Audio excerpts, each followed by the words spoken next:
Hi everybody, we hope you enjoy our story, A Monster Surprise, a Twinkl special. Enjoy. Beneath the leafy rooftops in the woods and little nook was a very hungry rabbit who was searching by the brook. "My flowers have been stolen, almost every single bunch." Rabbit panicked, feeling sure that there was not enough for lunch. He saw a clump of fur between some sticks upon the ground, and it gave him an idea of where the culprit might be found. So Rabbit marched to Squirrel's house to find his precious food, and to tell his friend that taking it was really rather rude. "Excuse me," shouted Rabbit, now with Squirrel in his sight.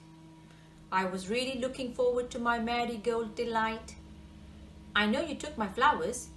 Please return them right away." But it wasn't only Rabbit who was missing food that day. "My acorns have been stolen," Squirrel shouted with a cry, "and the villain left a bite mark in my tree as they went by." The friends know just one creature who would nibble on a tree, and it gave them an idea of where the culprit now might be. So on they marched to Beaver's house to find their precious food, and to tell their friend that taking it was really rather rude.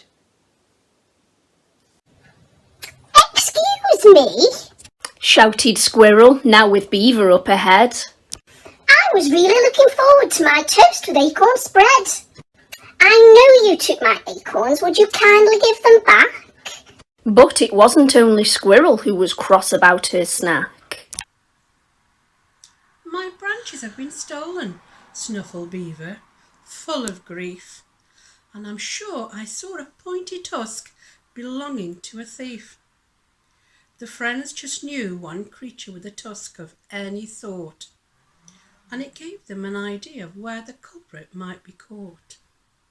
So on they marched to the boar's house, off to find the precious food, and to tell their friends that taking it was really rather rude.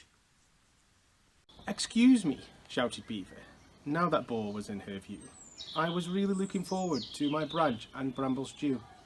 I know you took my branches and I'd like them back, unchewed."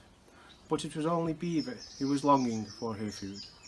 "My berries have been stolen," snorted Bear, wide-eyed with shock, "and the robber left some footprints leading right across that rock. I don't know any creature who has footprints of this kind, so I think we should follow them to see what we can find." The friends climbed up the rock, then clambered down the other side, as they trekked to find their food with just the footprints as their guide. Along a narrow path that formed a line between the trees, through the clump of thorny bushes that left scratches on their knees. Across some jagged rocks displaying shadows on the floor, till they came across a cave that had a boulder for a door.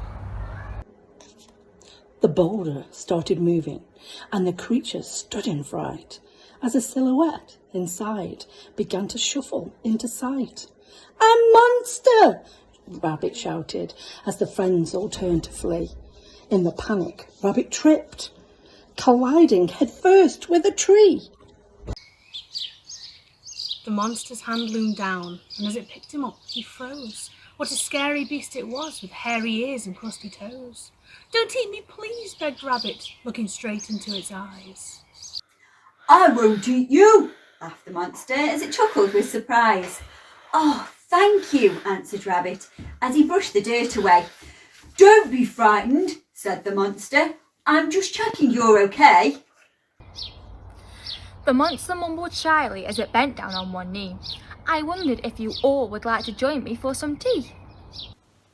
The monster clicked its fingers, and the glowworms shined their lights on the most amazing party full of wonderful delights. "Our favourite food," said Rabbit, now the monster's plan was clear, and the creatures all said sorry for reacting with such fear. "Please join me," said the monster as it headed for the seats. "You can help yourself to cups of tea and lots of yummy treats." When Rabbit's little tummy brimmed with marigold delight, and when all the toast had gone, with no more acorns spread in sight. When Boar was full of berries, and the stew was at an end, they hugged and thanked the monster, who was now their brand new friend. Now, I hope you really enjoyed the story, and stay safe, and we'll see you soon. Bye.